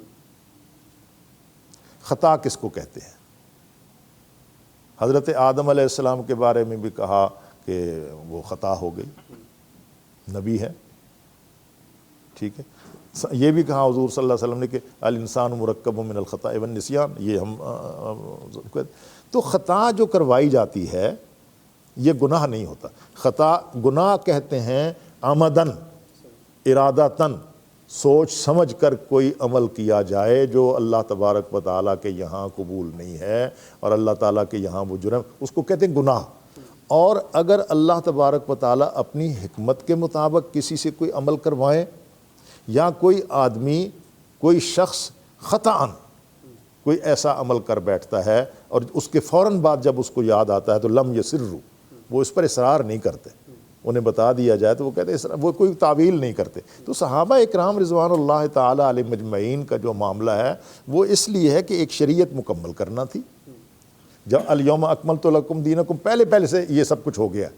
کہ کچھ باتیں کرنی تھیں اور وہ ان پر شریعت کے نفاذ کا راستہ دینا تھا۔ توبہ کے لیے، استغفار کے لیے راستے متعین کرنے تھے پوری امت قیامت تک۔ دیکھیں نا، یہ اب امت تو کوئی اب اس وقت جو ہے 1.5 ارب ہے اور درمیان میں جتنے رہے ہیں تو ان سب میں ہر طرح کے لوگ ہیں، ان کے لیے کیا ہوگا؟ صحابہ نمونہ کیسے بنیں گے؟ یعنی ایک تھیوری تھی اور ایک پریکٹیکل تھا۔ ٹھیک ہے، بالکل ٹھیک ہے۔ میں یہی کہنے الفاظ میری زبان کے آپ کی زبان پر آ کے میرے دماغ میں جی کہ ایک تھیوری ہے، ایک پریکٹیکل ہے۔ اس کا میں مثال بھی دیتا ہوں اور اس میں 2 باتوں کو سمجھنے کی ضرورت ہے۔ جیسے حضرت نے فرمایا، حضرت کی بات سے یہ بات سمجھ میں آتی ہے کہ اس طرح کے صحابہ کرام جن سے اس طرح کے کچھ واقعات ہوئے، معاذ اسلمی رضی اللہ تعالیٰ عنہ اور مختلف جو بھی واقعات ہوئے، ان کو اللہ رب العزت نے اپنی مشیت سے خود چنا، اور بعد میں انہوں نے جب ان کو خیال ہوا کہ کیا ہوا تو خود آئے کہ میرے اوپر یہ کرو، اور پھر جب ان کی توبہ کو قبول کی گئی تو پورے شہر کی توبہ اور سارے عوام کی توبہ الگ، ایک کی الگ۔ نمونہ کیسے بنتا ہے کوئی؟ خصوصی طور پر اللہ نے ان کو چنا، تو یہ تو ان کی شان میں اضافہ ہو رہا ہے اگر آپ اس کو اس پہلو سے دیکھیں۔ دوسرا، تھیوری اور پریکٹیکل کی جو بات آپ نے کہی تو یہ بڑی پیاری ہے۔ والسارق والسارقۃ فاقطعوا ایدیہما، حکم آ گیا، ہاتھ کاٹو۔ اب اگر کوئی عملی طور پر نبی علیہ السلام کی مبارک زندگی میں یہ نہ ہوا ہوتا تو آج فاروقی صاحب اور مولانا بیٹھے ہوتے، حضرات بیٹھے ہوتے، ہاتھ کہاں سے کاٹو؟ اب اس میں دونوں ہاتھ کاٹو کہ ایک کاٹو، پھر دایاں کاٹو کہ بایاں کاٹو، پھر یہاں سے کاٹو، پھر یہاں سے کاٹو، یا یہاں سے کاٹو کہ کہاں سے کاٹو، تو سب کھل کے سامنے آ گیا۔ ایک بات۔ دوسری چیز یہ ہے کہ ہاتھ کاٹنے سے کوئی اس کا ترجمہ یوں بھی کر سکتا تھا کہ بھئی اس کے ارد گرد اتنا ناطقہ اس کا کٹس دو، اس کو ہاتھ کاٹنا ہی مراد ہو کہ ہاتھوں میں کچھ نہ رہے. بالکل. تو یہ بھی ہو سکتا تھا کوئی دور کی کوڑی نکال کے لاتا تو ادھر بھی جا سکتا ہے. کوئی ہاتھ کاٹنے سے مراد ہے کہ اس کو بالکل ظاہری طور پر اس کو باؤنڈ کر دو اتنا کہ وہ کام کر ہی نہ سکے. اس کے ہاتھ پاؤں کٹ کے رہ جائیں. جی جی بالکل صحیح. پتہ نہیں کیا کیا ہو سکتا تھا. جی. تو ایک کو بنیاد بنا کر اللہ تعالیٰ نے قیامت تک کے لیے آسانی ظاہر فرما دی. ایک تو یہ معاملہ تھا. دوسرا یہ صحابہ کرام کے بارے میں تو ان صحابہ کرام کی عظمت ہے. کیسے کہ ان کے واقعات سے، ان کے طرز عمل سے آج ہم کوئی گناہ کرے، امت سے کوئی گناہ ہو جائے تو ان کے سامنے ان صحابہ کرام کا طرز عمل آ جاتا ہے کہ ہمیں گناہ کے بعد کیا کرنا چاہیے. بالکل صحیح. کہ ندامت خود اپنے آپ کو خود پیش کرنا. ایک صحابیہ آئیں، گناہ ہو گیا، ادھر سے آئیں ادھر سے آئیں، 4 دفعہ آئیں، کہ یہ احساس بیدار ہو. جیسے شیطان سے گناہ ہوا، نافرمانی ہوئی، پکڑ گیا، اور ادھر سے کیا ربنا ظلمنا انفسنا. تو یہ وہ پیغام ہے. اور پھر یہ بھائی عبد المتین صاحب جی. بات بھی یہ واقعات ہیں کتنے، 4-5 لاکھ صحابہ کرام رضوان اللہ اور 23 سال کی حیات طیبہ میں یہ واقعات ہیں کتنے جن کی وجہ سے طوفان اٹھایا جاتا ہے سب صحابہ کرام کا. گنتی تو کریں. بالکل چند ایک ہی ملتے ہیں. جب گنتی کریں گے تو پھر ان کو اٹھانے والے خود شرمندہ ہوں گے کہ بھئی وہ معاشرہ کیا تھا، وہ جماعت صحابہ کیا تھی. ٹھیک ہے جی. اور جو ہم کہتے ہیں کہ جماعت صحابہ جو ہے وہ اللہ تعالیٰ کی طرف سے چنے ہوئے ہیں، تو یہ خود بخود ان کو پتہ چل جائے گا کہ بات جماعت صحابہ کی ہو رہی ہے. یہ اگر کوئی ایک واقعہ پیش آیا چوری کا تو اللہ تبارک و تعالیٰ نے آیات نازل فرمائی. اور میں سمجھتا ہوں کہ ان ایک ایک واقعات کی بنیاد پر 4-5 لاکھ صحابہ جو حضور اس دنیا سے رخصت ہوئے تو اس وقت موجود تھے، ان سب کو نشانے پہ لے لینا اس کا مطلب ہے کہ نشانہ کہیں اور لگانا چاہتا ہے. بالکل. بات اور عبد المتین صاحب آپ کے سوال کا دوسرا حصہ ہے، وہ ہے نبی کریم صلی اللہ علیہ وسلم کی وفات کے بعد کچھ واقعات آئے. مثلاً زکوٰۃ کا منکرین زکوٰۃ نہیں تھے، وہ مانعین زکوٰۃ. یہ تھوڑی سی اصلاح ہوتی. وہ کہتے تھے کہ ہم سب کچھ مانتے ہیں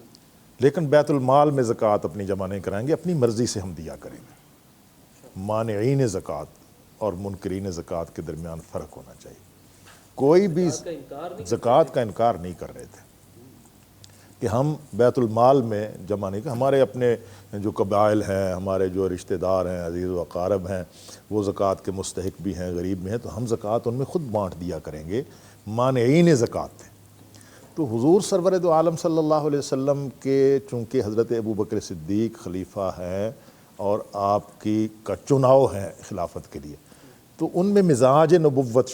چلا آ رہا تھا. حضرت ابوبکر صدیق رضی اللہ تعالیٰ عنہ نے فرمایا لو منعونی قالا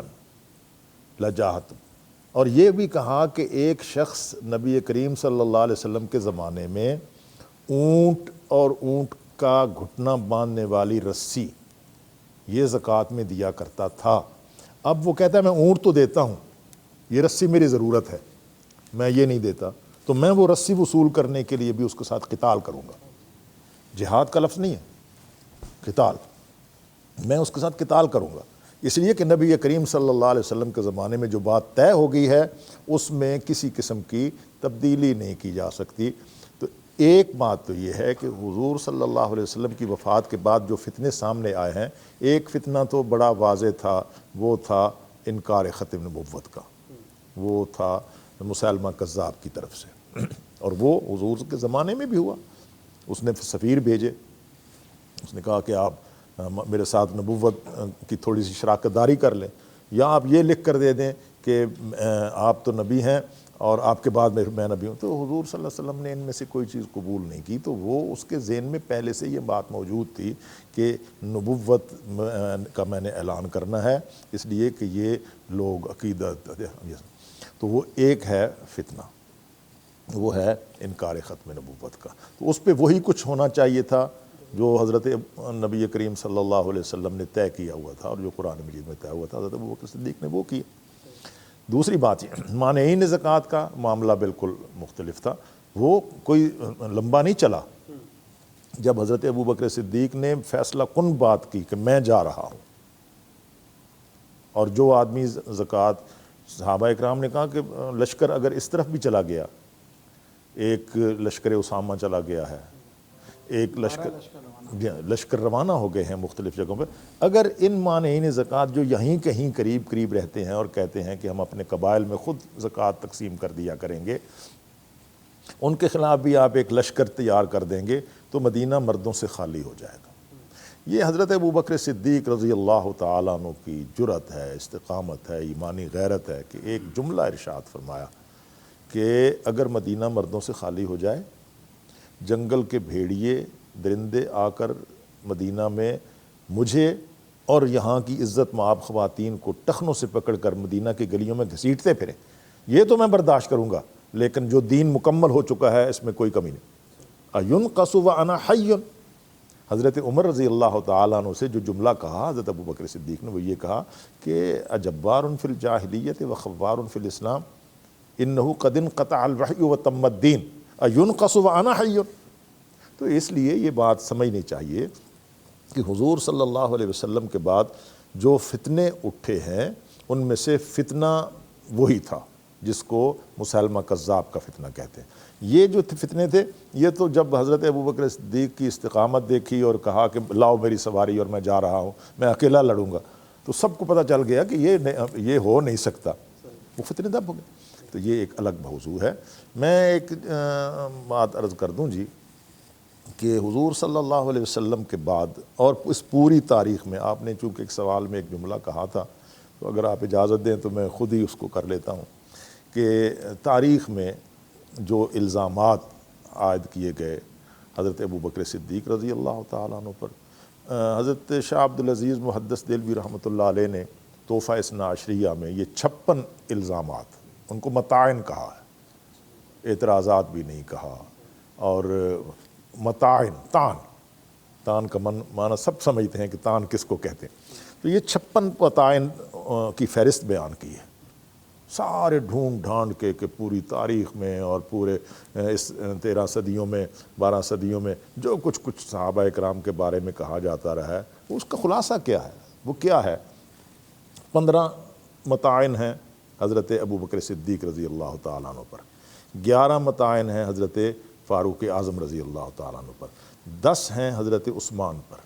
10 ہیں حضرت عائشہ صدیقہ رضی اللہ تعالیٰ عنہ پر، اور 10 جو ہیں وہ عمومی صحابہ اکرام کے بارے میں۔ یہ 56 بنتے ہیں، اور ان میں حضرت شاہ عبدالعزیز نے ایک ایک الزام کو لکھ کر اس کا جواب لکھا ہے۔ یہ امت کا عظیم سرمایہ ہے۔ تو ایک نشست تو ہمیں یہ رکھنی چاہیے کہ ان کا ایک نچوڑ نکال لیا جائے اور ان الزامات پر ایک ایک کر کے ان پہ ہم اہل سنت کا، اسلام کا، مسلمانوں کا جو نقطہ نگاہ ہے وہ سب لوگوں کے سامنے رکھیں۔ یہ میسج ٹی وی کا جو فورم ہے، میں یہ سمجھتا ہوں کہ یہ تربیتی فورم ہے، یہ لوگوں کی اصلاح کا فورم ہے، اور یہ جو ہے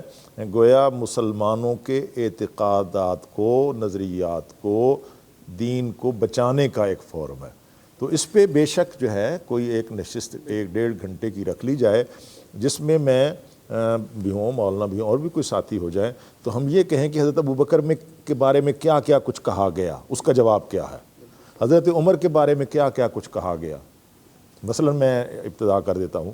کہ سب سے پہلا الزام یہاں سے شروع ہوا کہ جس ثقیفہ بنی ساعدہ میں یہ جا کر خلافت لینے کے لیے حضور کی میت جسد اقدس ابھی پڑا ہوا تھا اور ابھی تدفین نہیں ہوئی تھی، اور یہ جو ہے وہاں چلے گئے۔ ثقیفہ بنی ساعدہ جو ہے، دیکھیے وہ تو آج بھی سرسبز و شاداب ہے، مدینہ طیبہ میں آپ جا کر دیکھ لیں، جس باغیچے میں کو آج صحیح وہ سرسبز و شاداب ہے اللہ تبارک و تعالیٰ کی، اور وہاں جو طمانیت ہے، وہ جو سکون ہے، اور وہ پوری امت کو ایک پیغام دے رہا ہے۔ جن لوگوں نے اس پر اعتراضات کیے وہ تو آج نظر بھی نہیں آتے،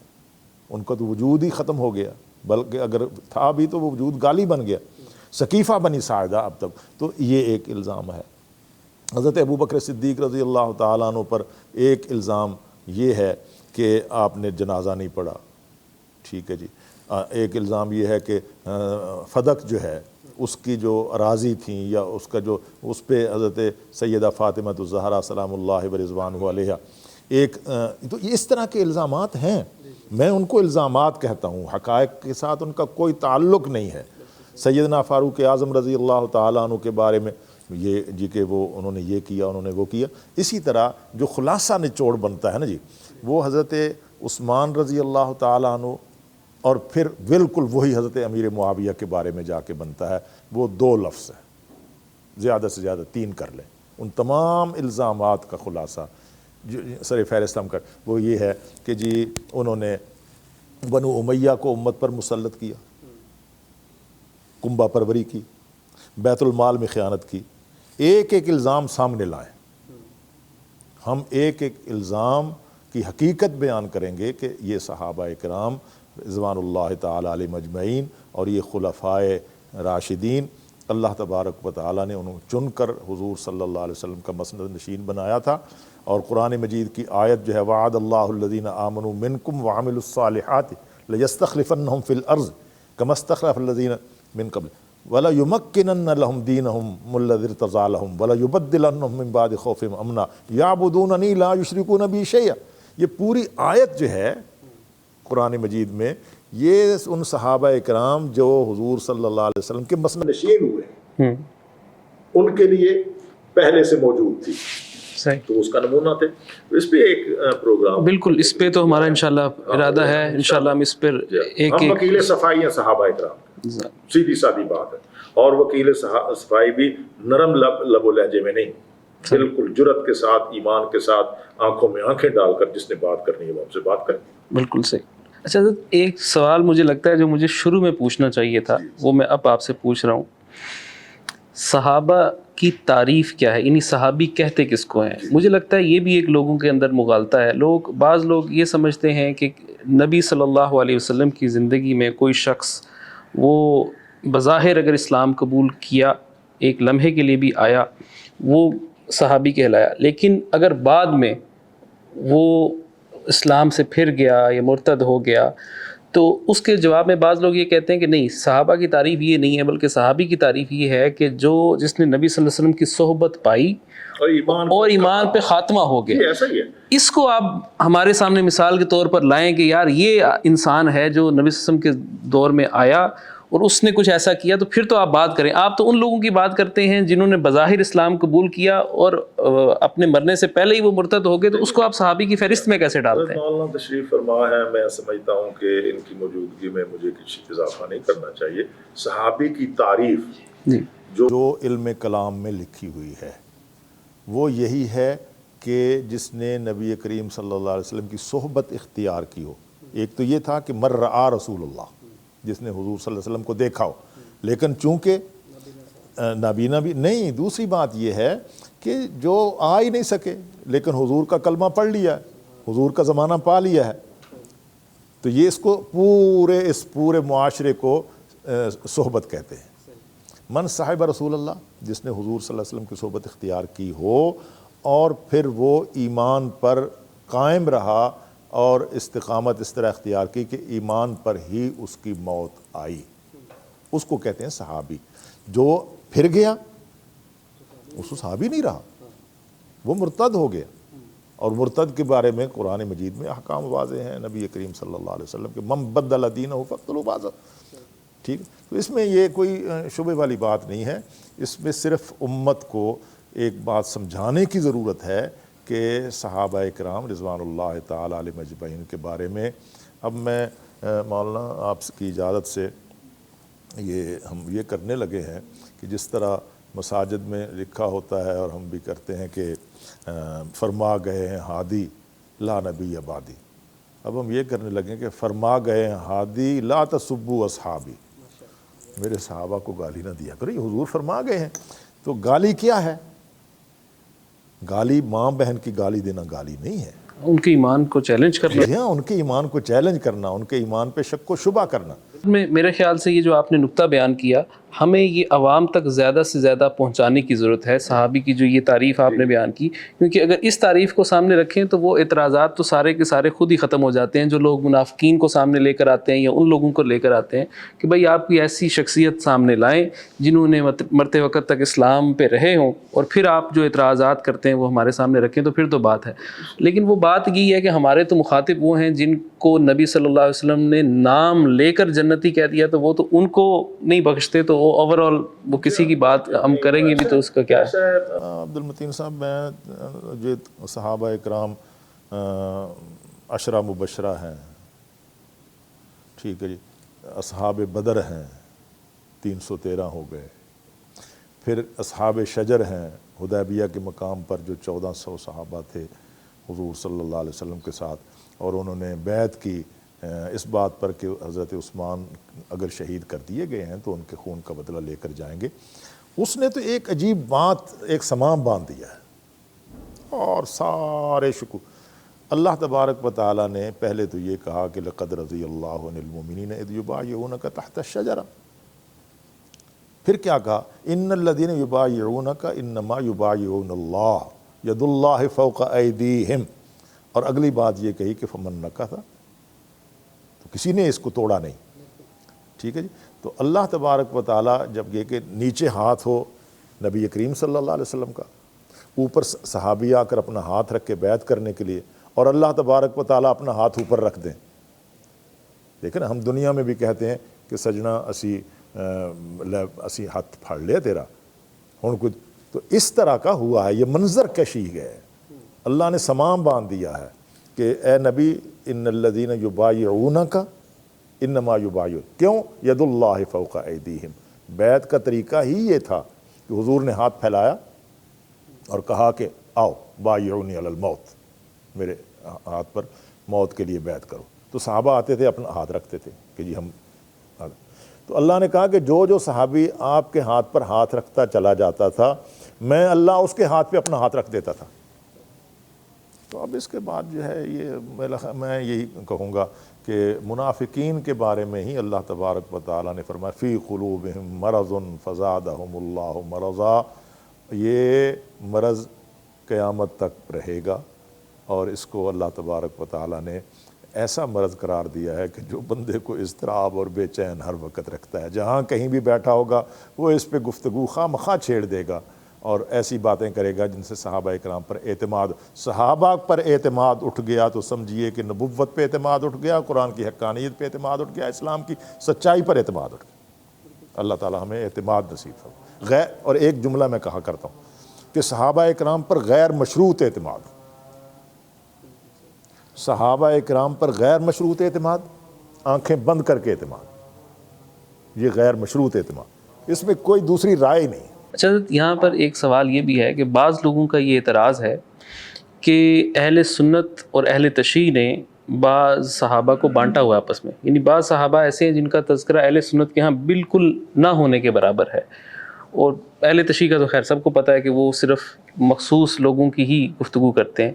تو یہ جو اہل سنت پر یہ الزام ہے کہ بعض صحابہ کے متعلق ہمارے ہاں بالکل تذکرہ نہیں ہوتا اور بعض کے متعلق بہت زیادہ ہوتا ہے، اس کی وجہ کیا ہے؟ میں سمجھتا ہوں بھائی عبد المتین صاحب کہ یہ بات ہی غلط ہے کہ صحابہ اکرام میں سے بعض کا ذکر ہوتا ہے اور بعض کا ذکر نہیں ہوتا۔ ایک بات تو یہ ہے کہ بعض صحابہ اکرام کی شخصیتیں اتنی بلند ہیں اور ہر سال ان کی یاد خود بخود تازہ ہو جاتی ہے، اور بعض صحابہ اکرام رضوان اللہ تعالیٰ علیہ مجمعین ان کا وہ مرتبہ مقام نہیں ہے، جیسے تلک الرسل فضلنا بعضهم علی بعض، ایک بات۔ دوسری بات یہ ہے کہ یہ کون کہتا ہے کہ اہل سنت نہیں تذکرہ کرتے؟ کس کا تذکرہ نہیں کرتے؟ یہ تقسیم کیوں ہے کہ صحابہ اور اہل بیت کا وہ تذکرہ کرتے ہیں؟ نہیں، یہ تقسیم ہی غلط ہے۔ اہل بیت کہتے ہیں نبی کریم صلی اللہ علیہ وسلم کی بیویوں کو، یہ نص قطعی ہے قرآن مجید کی۔ حضور جب اس دنیا سے رخصت ہوئے تو اس وقت 9 بیویاں زندہ تھیں، ورنہ 11 بیویاں تھیں، ایک سیدہ ماریہ قبطیہ کو بھی شامل کر لیں، ریحانہ کو، یہ 3 بار، اور 4 شخصیتیں وہ ہیں جن کے بارے میں نص نبوت ہے، اللہم ہؤلاء اہل بیتی، تو اگر یوں کہا جائے، میں سوال اٹھاتا ہوں کہ ان 15-16 شخصیتوں کے علاوہ اہل بیت کس کو کہتے ہیں آپ؟ 11 بیویاں جن کے لیے نص قطعی قرآن مجید کی ہے، 4 حضرت علی المرتضیٰ رضی اللہ تعالیٰ عنہ، سیدہ فاطمہ الزہرا سلام اللہ علیہا، حضرت حسن، حضرت حسین، تو یہ 4، ان کے بارے میں تو کوئی نص موجود ہے کہ یہ اہل بیت ہیں۔ 11 اور 4 15۔ ہم تھوڑی سی اس میں وسعت کرتے ہیں کہ حضور کی جو باندیاں ہیں ان کو بھی، اور ان کے بعد اہل بیت کے لیے کس کا لفظ کہاں استعمال ہوا ہے؟ خاندان نبوت ہم کہتے ہیں، رشتہ داروں کو کہتے ہیں، عطرت۔ حضور نے 3 لفظ کہے ہیں، آل، اہل بیت اور عطرت۔ عطرت کا دائرہ بہت وسیع ہے، تو اس پہ میں انشاءاللہ آئندہ پروگرام میں گفتگو کروں گا۔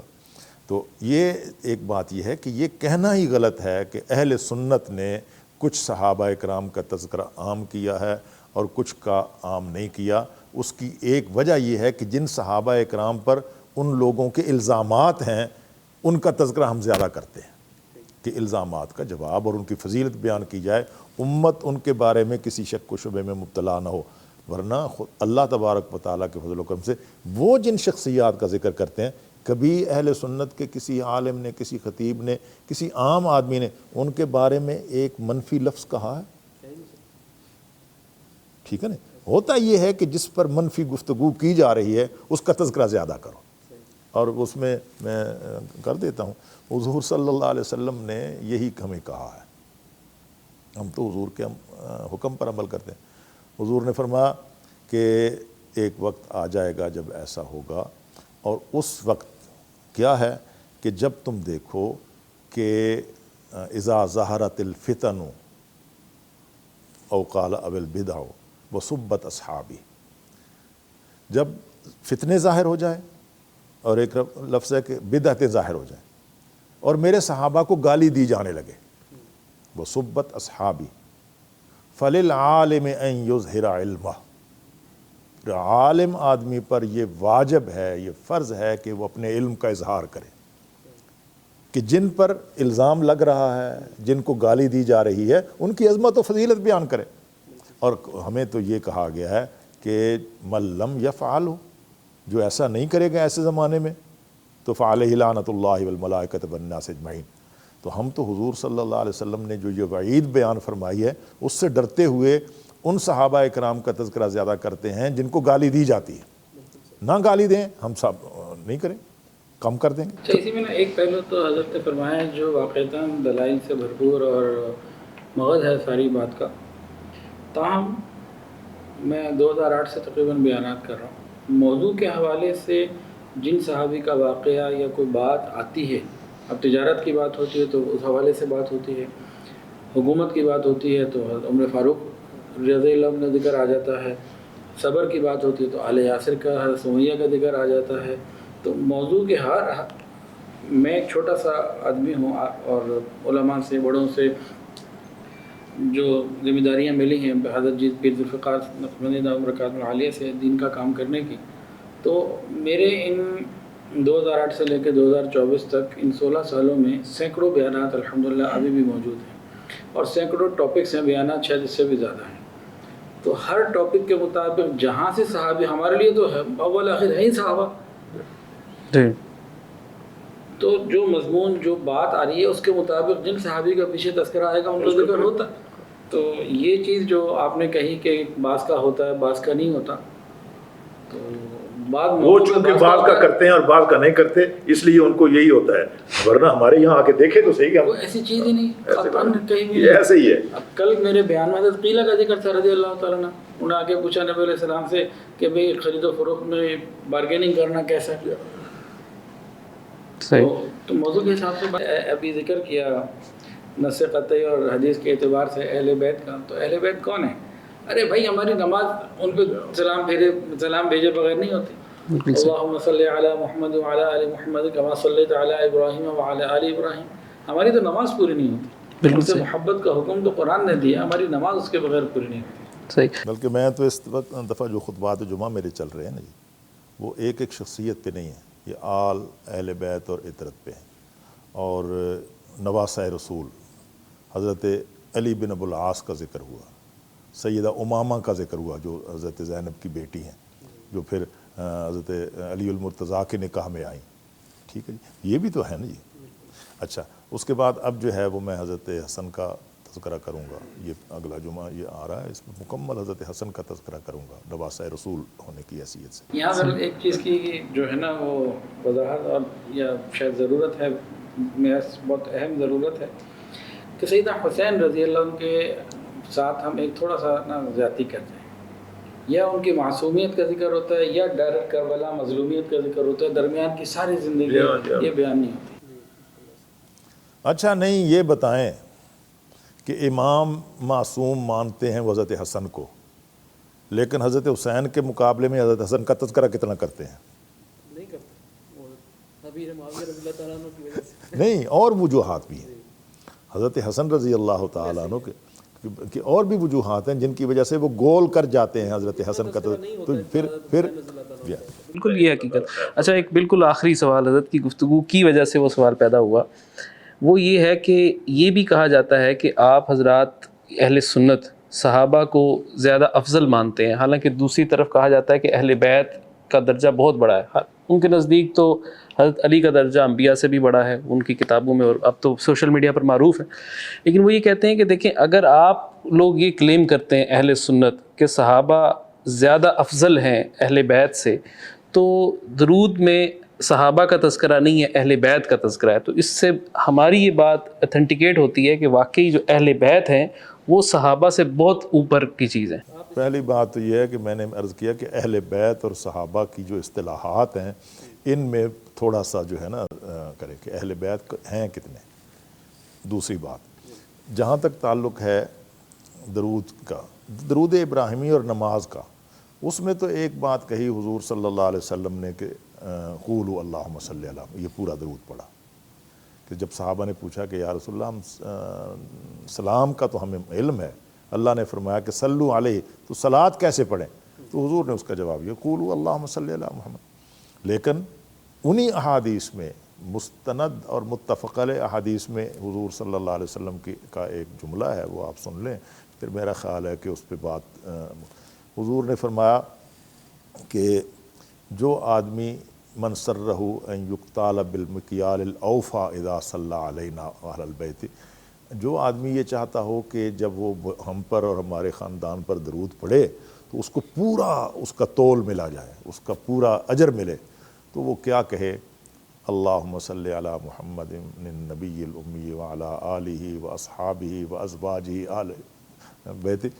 کما صلیت علی ابراہیم انک حمید۔ وہ یوں کہے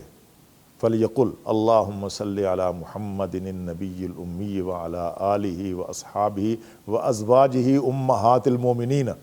کما صلیت علی ابراہیم۔ تو حضور صلی اللہ علیہ وسلم نے تو ازواج کا بھی ذکر کیا ہے، امہات المومنین ان کو قرار دیا ہے، اہل بیت۔ تو یہ ایسا ہے کہ جن لوگوں کو درود شریف کا صرف ایک صیغہ، درود شریف کی صرف ایک عبارت انہوں نے سنی ہے، وہ اس میں پریشان ہوتے ہیں۔ جنہوں نے درود شریف کی تمام صیغے جو حضور نے بیان کیا، ایسے درود پڑھو، ایسا درود، وہ جب دیکھتے ہیں تو وہ کہتے ہیں کمال ہو۔ اگر اجازت ہو تو ایک اور جو وقت کی ایک اہم ضرورت ہے، بہت ساری چیزیں نا عرف اور نارم بن جاتی ہیں معاشرے کی، جس سے بہت سارے معاملات سمجھنے سمجھانے آسان ہوتے ہیں اور کنفیوژن سے انسان بچتا ہے۔ اب میں بات کرنے سے پہلے ایک مثال آپ کو دیتا ہوں۔ بیت اللہ شریف جو قرآن مجید میں تعمیر کا ذکر ہے، کن نبی کا ذکر ہے؟ حضرت ابراہیم علیہ السلام۔ ابراہیم علیہ السلام۔ نبی کریم صلی اللہ علیہ وسلم کے صاحبزادے بھی ہیں حضرت ابراہیم۔ اب ان کے ساتھ لگا ہوا ابراہیم علیہ السلام، ان کے ساتھ لگا ہوا رضی اللہ تعالیٰ عنہ۔ اب میں کہوں ابراہیم رضی اللہ تعالیٰ عنہ بنت محمد، یا ابراہیم رضی اللہ عنہ کے بچپن میں وفات ہو گئی تو بات آسان ہو گئی۔ تو اب میں بات بتاتا ہوں۔ اس امت کے اندر ابتدا سے ایک سلسلہ چل رہا ہے، ہم نے تو اپنے بچپن سے ہی دیکھا ہے کہ انبیاء کرام علیہ السلام کے ساتھ علیہ السلام، حضرت نوح علیہ السلام، حضرت ابراہیم علیہ السلام، اسماعیل علیہ السلام، حضور پاک صلی اللہ علیہ وسلم، تو یہ لگا ہوا ہے۔ صحابہ کرام کے ساتھ حضرت ابوبکر رضی اللہ تعالیٰ عنہ، حضرت علی رضی اللہ تعالیٰ عنہ، حضرت حسن رضی اللہ تعالیٰ عنہ، رضی اللہ تعالیٰ عنہ کا لقب لگا ہوا ہے، اور اولیاء کرام کے ساتھ رحمۃ اللہ کا، رحمہ اللہ، یہ لگا ہوا ہے۔ اس میں بہت آسانی ہے. 1400 سال سے تقریباً اسی طریقے سے چل رہا ہے اور ہر بچہ اس کو مانتا اور سمجھتا ہے. جب ہم اس ترتیب کو ایسا ہی رہنے دیں گے تو بہت ساری خرابیاں بچ جاتی ہیں، خراب ہونے سے معاملہ بچ جاتا ہے. لیکن جب ہم ایک ولی کے ساتھ رضی اللہ تعالیٰ عنہ لگا دیں یا علیہ السلام لگا دیں یا کسی صحابی کے ساتھ علیہ السلام لگا دیں یا رحمۃ اللہ علیہ لگا دیں یا نبی کے ساتھ رضی اللہ تعالیٰ عنہ لگا دیں تو ایک عرف کا جو معمول ہے جی. سمجھنے سمجھانے کا کنفیوژن اس میں کریٹ کنفیوژن کریٹ ہوتی ہے. بالکل ایسے ہی. تو اس کو بھی جو آداب ہیں اس کے اسی طرح ہی رہنا چاہیے. انبیاء کرام علیہ السلام ان کے ساتھ علیہ السلام، حضرت موسیٰ علیہ السلام،